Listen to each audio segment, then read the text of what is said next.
Hello guys, in today's video I'm going to show you how to wear multiple accessories on your face on Roblox. So first of all, you need to be on Roblox website, and then you want to press avatar right there.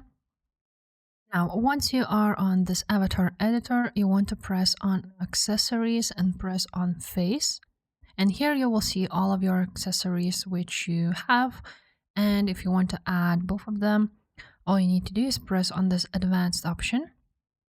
And now you need to enter both IDs of your items. So what you need to do is just right click on the item and open link in a new tab, just like so. And then let's press advanced.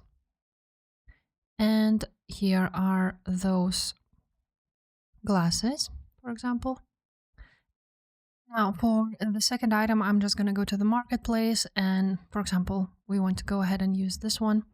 So here at the top, you will see ID, these numbers. You want to go ahead and copy it, then go back to your avatar. And of course, you need to own this item for this to work. But basically on advanced, you're going to go ahead and paste this item, then press save and override.